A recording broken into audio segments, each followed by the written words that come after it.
नमस्कार छात्रों, स्वागत है आपका BLS इंटरनेशनल स्कूल के ई लर्निंग प्रोग्राम में और मैं हूं आपका हिंदी शिक्षक दिलीप कुमार। तो आइए छात्रों, शुरुआत करते हैं आज की व्याकरण के साथ। तो छात्रों, आज हम पढ़ेंगे व्याकरण का अगला टॉपिक जिसका नाम है समुच्चय बोधक अभिकारी शब्द। समुच्चय बोधक अभिकारी शब्द आज हम पढ़ेंगे। इससे पहले मैं आपको दो अभिकारी शब्द पढ़ा चुका हूं, क्रिया विशेषण और संबंध बोधक। आज हम समुच्चय बोधक अभिकारी शब्द पढ़ेंगे। तो आइए जान लेते हैं सबसे पहले कि ये समुच्चय बोधक क्या है। छात्रों, समुच्चय बोधक जिसको आप अंग्रेजी में कहते हैं कंजक्शन, ये दो शब्दों, दो वाक्यांशों या दो वाक्यों को जोड़ने का काम करता है। आइए इसकी परिभाषा देख लेते हैं। जो अभिकारी शब्द दो शब्दों, वाक्यांशों या वाक्यों को मिलाएं उन्हें समुच्चय बोधक कहते हैं। तो दो शब्दों को, दो वाक्यांशों को और दो वाक्यों को कैसे मिलाया जाता है वो मैं आपको बताता हूं। जैसे एग्जाम्पल मैं यहां पर लिखता हूं, ध्यान से देखिए। मैंने लिखा राम और श्याम। तो इसमें आप देख रहे होंगे मैंने एक शब्द लगाया है और।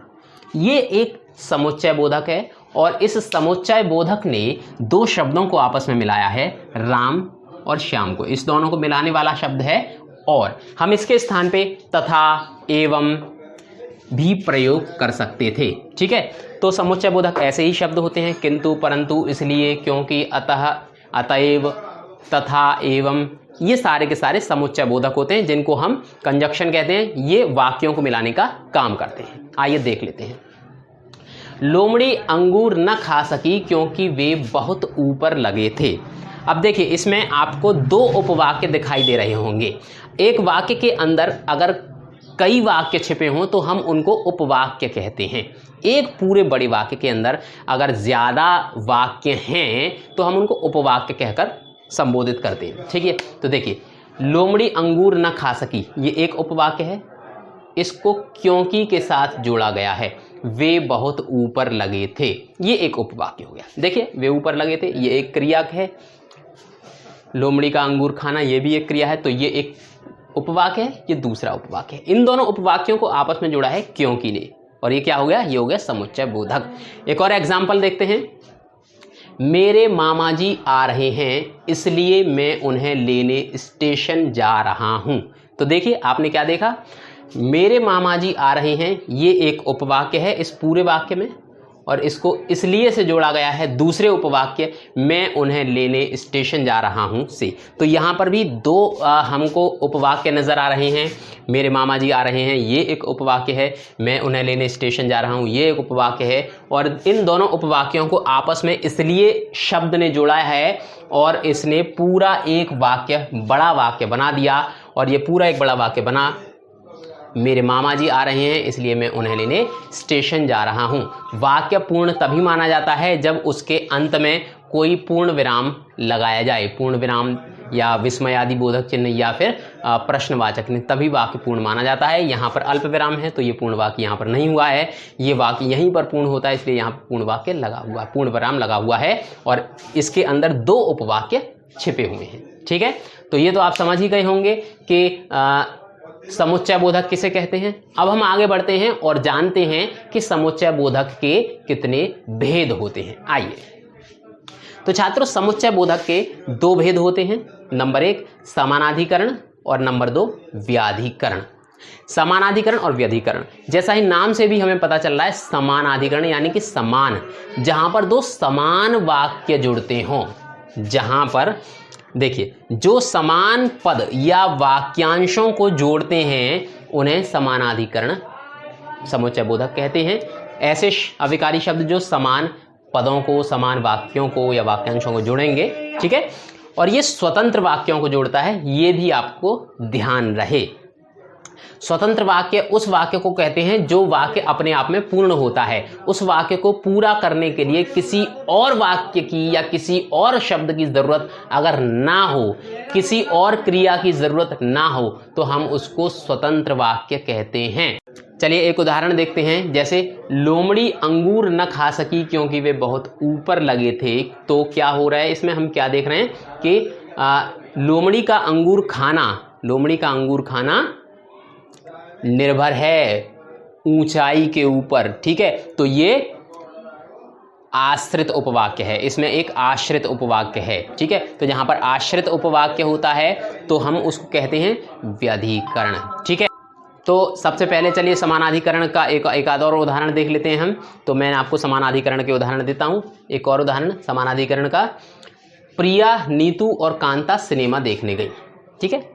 अब इसमें हम क्या देख रहे हैं, इसमें समुच्चय बोधक चिन्ह कौन सा है, समुच्चय बोधक शब्द इसमें है और, ठीक है, यही है ना समुच्चय बोधक। अब इस और शब्द से जोड़ा गया है प्रिया, नीतू और कांता सिनेमा देखने गई। अब इनका सिनेमा देखने जाना किसी और कर्ता के ऊपर निर्भर नहीं है, ठीक है। प्रिया सिनेमा देखने गई, नीतू सिनेमा देखने गई या कांता सिनेमा देखने गई, ठीक है, ये किसी और के ऊपर निर्भर नहीं है कि अगर एक व्यक्ति ना जाए तो दूसरा ना जाए। तो ये हम इसको पूर्ण वाक्य कहेंगे, स्वतंत्र वाक्य कहेंगे। और जहाँ स्वतंत्र वाक्य होता है, पूर्ण वाक्य होता है, जहाँ उपवाक्य भी पूर्ण होते हैं, उसको हम समानाधिकरण कहते हैं। एक और एग्जाम्पल देख लेते हैं। मैंने बहुत समझाया परंतु वह माना ही नहीं, ठीक है। तो इसमें हम क्या देख रहे हैं, मैंने बहुत समझाया परंतु वह माना ही नहीं, ये एक पूर्ण क्रिया है। मेरा बहुत समझाना ये एक उपवाक्य है, मैंने पूरा समझा दिया, मैंने अपना वर्क कर लिया, यानी कि इस वाले कर्ता ने मैंने अपना पूरा काम कर लिया, पूरी क्रिया हमारी कंप्लीट हो गई, ठीक है। वह माना ही नहीं, ये उसकी क्रिया पूरी हो गई, ठीक है। ये उसकी, वह की, ये उसकी भी क्रिया पूरी हो गई, यानी कि इसकी क्रिया मेरे ऊपर निर्भर नहीं है और मेरी क्रिया इसके ऊपर निर्भर नहीं है। किसके लिए, पूर्णता के लिए। तो हम अपनी क्रिया को पूरा करने के लिए किसी के ऊपर निर्भर नहीं है, तो ये भी स्वतंत्र वाक्य कहलाएगा। अगर हमारी किसी की भी क्रिया किसी और के ऊपर निर्भर होती पूरा होने के लिए, तो ये आश्रित उपवाक्य होते इसमें, ठीक है। तो आश्रित उपवाक्य क्या होता है, व्यधिकरण। देखिए ऊपर फिर से आपको उदाहरण पर ले चलता हूँ। देखिए ये ले, लोमड़ी अंगूर ना खा सकी क्योंकि वे बहुत ऊपर लगे थे। तो लोमड़ी का अंगूर खाना, यानी कि इसका अपनी क्रिया को पूरा करना पेड़ की ऊंचाई पर निर्भर है, तो ये आश्रित उपवाक्य है, ठीक है। आगे बढ़ते हैं व्यधिकरण की ओर। व्यधिकरण में जैसा कि मैंने आपको बताया कि एक आश्रित उपवाक्य होता है, ठीक है। इसमें आश्रित उपवाक्य एक या एक से अधिक हो सकते हैं, इसको हम व्यधिकरण कहते हैं, ऐसे समुच्चय बोधकों को, ठीक है। देखिए इसके मैं आपको एग्जाम्पल देता हूं। मैं उसके सामने बोल नहीं सका क्योंकि मैं मजबूर था। अब देखिए इसमें आश्रित है, जैसा कि यहाँ लिखा भी हुआ है, जो आश्रित उपवाक्यों को जोड़ते हैं। मैं उसके सामने बोल नहीं सका, यानी कि इसका, कर्ता का बोलना किसके ऊपर निर्भर है, क्योंकि मैं मजबूर था, मजबूरी के ऊपर, यानी कि इस वाले उपवाक्य के ऊपर निर्भर है। तो इस क्रिया की पूर्णता इस वाक्य पर, इस उपवाक्य पर निर्भर है, तो ये आश्रित हो गया। ये आश्रित है किसके, इसके ऊपर।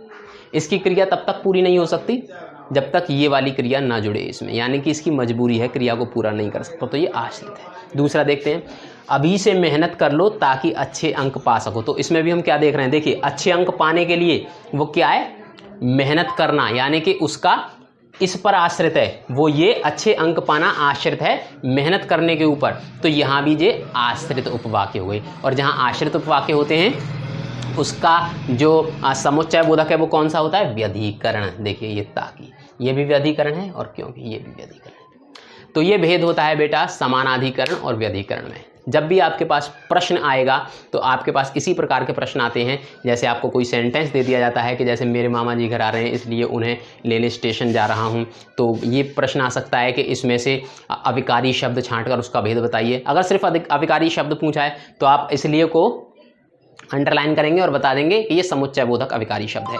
अगर आपसे पूछा जाए कि कौन सा समुच्चय बोधक है, तो आप इसको ये जानने की कोशिश करेंगे कि क्या ये आश्रित उपवाक्य में है या फिर स्वतंत्र उपवाक्य या फिर समान उपवाक्य में है, ठीक है। इतना ही है, आपको बड़े ही ध्यान से पढ़ना होगा इसको, और इसके मैं आपको नोट्स भेज रहा हूँ, उन नोट्स को गौर कीजिएगा और भेद जानने की कोशिश कीजिएगा। अगर कोई सवाल हो या फिर किसी प्रकार की समस्या हो तो आप मेरे नंबर पर कॉल्स कर सकते हैं या फिर व्हाट्सएप से आप अपना प्रश्न पूछ सकते हैं। फिलहाल इस वीडियो में इतना ही, दीजिए इजाज़त, नमस्कार।